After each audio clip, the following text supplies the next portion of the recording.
Welcome to the What Is Podcast Season 2. This new season will be a 12-episode deep dive into Ryan's book, The God of Tech, as we discuss modern technology, its divine origin, and how to activate the next great movement of God through spirit-led innovation.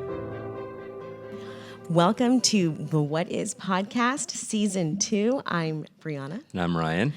And this season is titled The God of Tech. What? The what?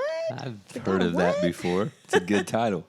So it's been a little while since we've done our podcast. It's actually been a couple of years, but there's a purpose behind that. You and I always like to do things with a lot of intentionality, and we wanted to bring content that had a lot of purpose attached to it, something that we felt like we could, attach a lot of content, information, and create dialogue around. Yeah.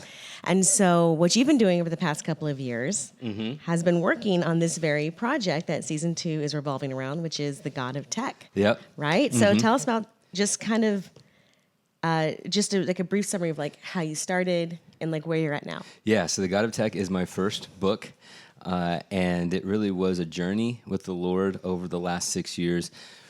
As you'll find in the book, longer than that, but since I started Bethel School of Technology back in January of 2018, the Lord is putting some downloads in my heart about what it looks like to redeem tech so that all would taste and see the goodness of the Lord. And, we know that it's the goodness of God that leads men to repentance, and not out of a sense of compliance or obligation, but an overwhelming sense of joy of discovering our identity as his sons and daughters. Yeah. So that is a journey that the Lord has led me on, because the drive-by narrative has been that God and tech are these mutually exclusive entities. They're like oil and water. Right. So really this is a journey walk with the Lord of him just revealing things to me that he actually has a plan and a purpose and an affection for technology and science, and where that's going to lead us as humanity and bringing us closer to him in the future and now. Yeah. So your background in tech and innovation, I think, is really interesting. So you are the CEO of Bethel Tech and the president of Bethel College. And Bethel College is something that you guys have just really started bringing together different schools. And so Bethel Tech is what you've been actually working on for the past 6 years now. Yeah. Right?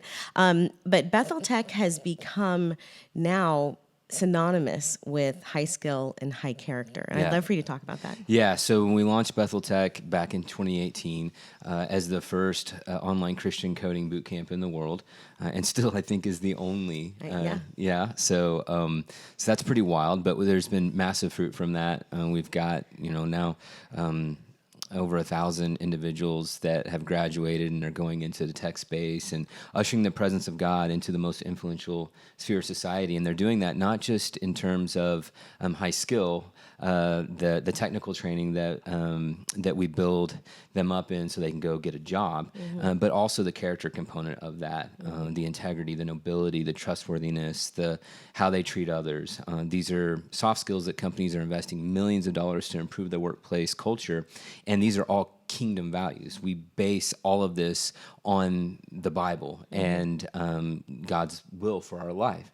And so it's really fascinating and exciting to see that kingdom values are attractive to the secular marketplace, in particular the tech space, which again, a lot of people have bought into the drive-by narrative that God and tech are these mutually exclusive entities. So that character piece of it is really exciting because the skill will get you in the door, but it's the character piece of it that elevates culture and actually opens doors that no man can shut and leads to a high level of promotion. Oh yeah, and I think even if your skill can get you there, if your character can't keep you there, then there's no point in being there. Right? Yeah, and I will say this, that I talk to a lot of C-level executives, and they say, we want people that are high skill and high character, but if you force me to choose between one or the other, I would always pick someone who has higher character than higher skill, because we can teach them the skill. It's really hard to teach them the character component of it. So they love, even though these companies are secular companies, they won't align with our faith. They love the fact that we are intentionally focused on the character piece of that. And they consider us one of the first purpose-driven coding schools in the world. That really is an output of what I like to live my life by, and the team that we've assembled, they are a mission and heart alignment, that it's high skill and high character. Yeah, and that is really what has opened the door for Bethel Tech and for you even individually into some of these. I know that tech is the most influential sphere, right? But you've been involved in the most influential of the influential sphere. It's been an open door for you with that. Yeah. Yeah, I think that whenever you come to people with that level of character and they know that you're not trying to knock them over the head with some type of agenda, but you just really show the love of Christ to them, that we are his hands and feet, and everything that we do is a reflection or a mirror of that, as you know so well. Then there is a high level of trust, equity that you build pretty quickly, and that's something that I've seen in my own life with a number of tech leaders, to have these open and honest conversations, and they're more receptive to it than you would realize. But the other part of that too is there are a number of high level executives in the tech space and in the marketplace who are Christians, and so the opportunity and the gift of being able to connect with them on a regular basis and to challenge and minister to each other, to charge them to put on full display the power of the Holy Spirit in these atmospheres, so that people, there'll be no ambiguity when people are healed, when people are set free, when there's an incomprehensible sense of peace and joy in the environment, and it leads them to ask why. And so it's a perfect open door to share our testimony with Jesus, and that's what these individuals have been doing, and they're making significant change, even though you may not see it in the media and some of the narrative that's been pushed along. These individuals are like Daniels and Esther's and Joseph going into these places. Yeah, I think where the high skill and high character has been an invitation into Bethel Tech for these companies, then once these graduates have gone into these companies and their employees, then the employee becomes the invitation. Yeah. And they're able to carry that. Yeah, and so what's fun about this book is this catalogs a lot of that. It really talks about the testimonies that we have with our students, but also with these individuals in the tech space, to have these incredible God-centered conversations that they then carry into the workplace. They're doing the work, We're equipping the saints for ministry, and this is ministry. The church is not confined to the walls of a building that we go to on a Sunday morning. It expands to every area of society, and I do believe that the Lord is redeeming the most influential spheres of society, and Bethel Tech represents that. That's a proof of concept. That's a prototype to go into the tech space, which I believe, we're in Redding, California. We're 3.5 hours east of Silicon Valley, which is the most influential zip code in the world.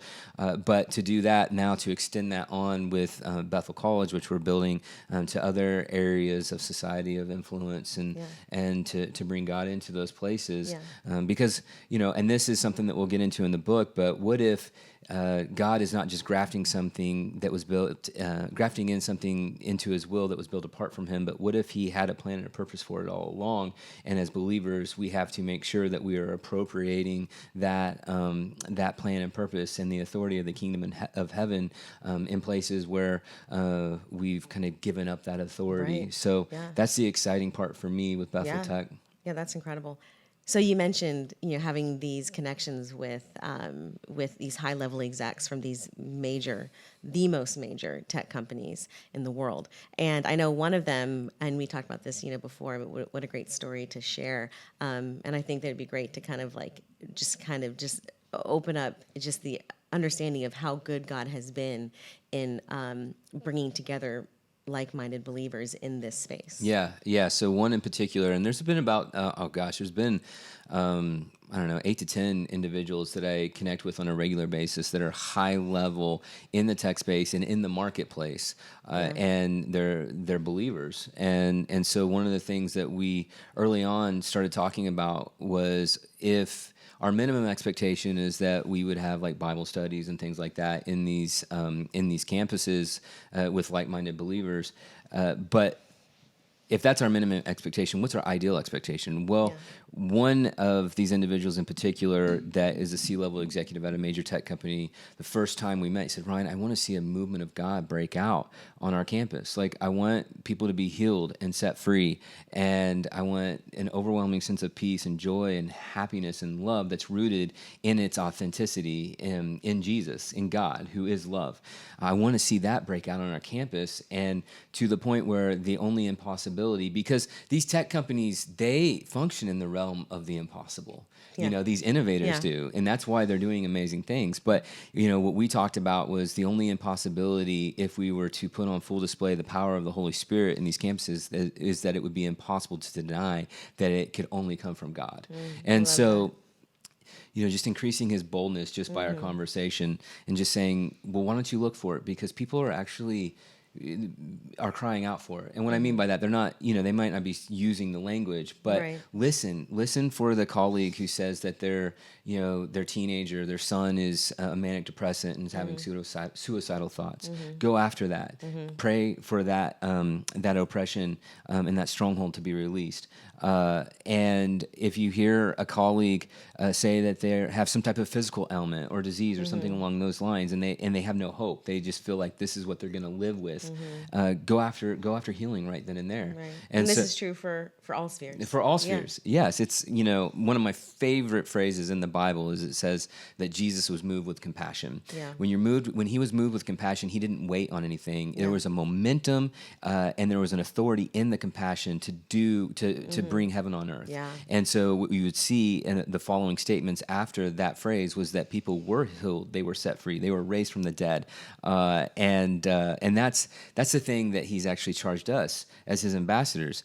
And so having said that to my friend, and then on a phone call, on a Zoom call, and then the next month we get on a video call, and he's got the biggest smile on his face. He's like, Ryan, I was in an executive meeting, and this lady sitting next to me said in passing that she's losing hearing in her ear. And I knew, just based on our conversations, that I needed to go after that as soon as possible. And so as soon as we got done with the meeting, I went to her and I said, hey, can I pray for you? And she thought that he meant that he was going to go home and pray for her, just kind of like, something Right, you say, right. kind of like when someone sneezes and you say, Right. God bless you. Right. And it's like, what does that even mean? Yeah. And but he said, no, can I pray for you right now? And she's like, oh, no one's ever done that for me before. And so he prays for her, and he declares healing over her ear. And so the next morning he wakes up to a text, and this woman had texted him and said, you'll never believe it, my hearing in my ear is completely restored. And that is the start. Amazing. Like, you can feel the momentum, and we are that tipping point of revival breaking out in these spaces because we carry the Spirit of the Lord inside us, and we get to do these things just as Jesus did, just as Jesus commissioned us. And how cool it is that he's done that. And my challenge, my charge for my encouragement to all who are reading the book is that they realize that they can do this. Right. Like, we have the superior reality of the kingdom of heaven inside us that we get to carry that wherever we go, and we get to cast out any inferior counterfeit reality that the devil has tried to set up in these places.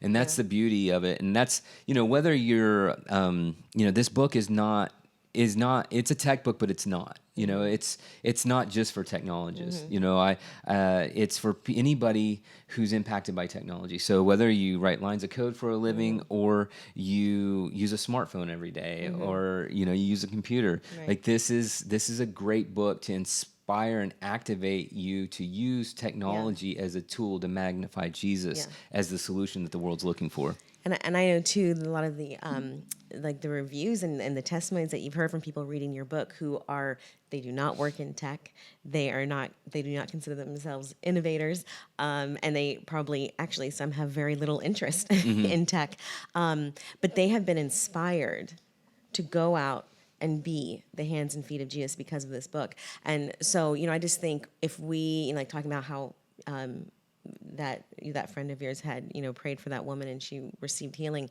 I think that if believers truly knew what they carried everywhere they went, they would look at situations differently. We would approach situations differently.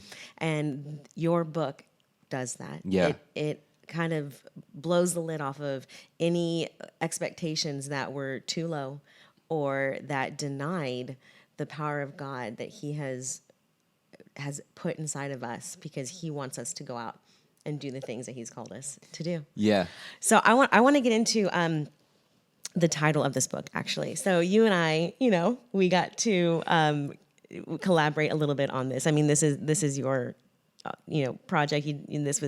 I give you all the credit, but it was fun to collaborate, as we do in really everything in our lives, right? We were collaborating this a little bit and just kind of just brainstorming, and we were talking about the title, and we had thrown around a few, pretty good ideas. But the title that we ended up choosing, The God of Tech, we ultimately chose it because it begged the question, who do you believe is the God of tech? Yeah. When you read that title, when you heard that title, who did you think that title was referring to? Yeah. Yeah. Well, and you're being humble because you actually came up with the title, and it's a beautiful title from a beautiful person. Wow. And so, it's been really fun and interesting to see how this book has impacted people. Mm-hmm. And if I just completely candid, one of my concerns was that people would just think, oh, this is just a tech book, mm-hmm. And so I had kind of two levels of just concern. Yeah. Is that one, like, I focus on the why behind the how, mm-hmm. To catalyze people who are doing the how to do this in partnership with the Lord in the tech space, but also to inspire others, whatever dream that the Lord has put on their heart, to partner with him to bring it from heaven to earth, to bring it into a reality to help people. And so there's a couple of things. One, the God of tech, we wanted to go with that. I thought when you said that, I was like, man, this is so good, because it does push at some of the assumptions that we have that God and tech are mutually exclusive. Yeah. And two, we talked about what is innovation, because the subtitle of that is Modern Technology, Its Divine Origin, and Activating the Next Great Movement of God Through Spirit-Led Innovation. Yeah. And so we had this conversation, and kind of the working definition of innovation in the tech space is that its intent is to move humanity forward, which I think is a great definition, but I think it's incomplete. And I think that's incomplete because of our conversation that we had. And you said, Ryan, I think innovation's actual intent is to move humanity heavenward. And that has become the foundation of the book. And I think that is so important for us to grasp, because when we think of technology, when we think of what we can do with technology is not the solution. And I think that's where we get lost. Yeah. Technology is a tool that takes on the function of its user. Yeah. So it can be used for good or it can be used for bad, but ultimately it's a tool to reveal a solution. And we know that Jesus is the way, the truth, and the life. He is not a solution. He is the solution that the world is looking for. So I wanted this book to inspire, whether people are in the tech space or not, I wanted it to inspire them to dream with God, to innovate in a way that it actually moves humanity heavenward.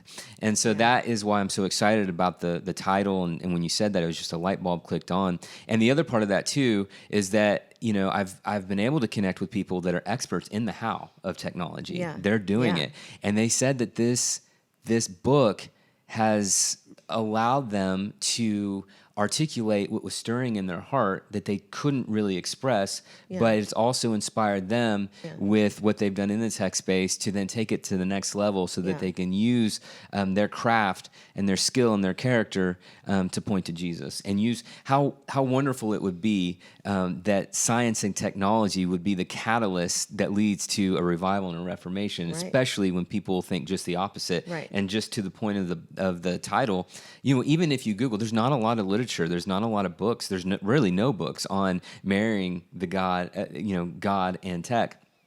But when you even type that into a Google search, you'll see some Eastern religion illustration of something that that is a counterfeit to the Lord. So and I think what sometimes we understand technology or innovation to be man's attempt to be their own God.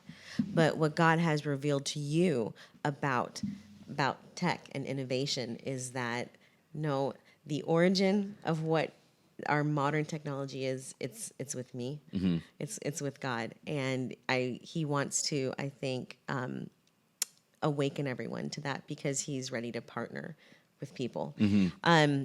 you do inspire a lot of people. I know this one person had said after they read it, like, I feel like with God I can do anything, and what a huge compliment, right? Yeah. That's what how could you imagine a better result? But, in addition, we talked about how you're CEO of Bethel Tech, president of Bethel College, but you are also a pastor. And that really comes through in this book. Well, thank you. Like you said, the subtitle, it's The God of Tech, Modern Technology, Its Divine Origin, and Activating the Next Great Movement of God Through Spirit-Led Innovation. So when you envision the next great movement of God, what do you envision it to be?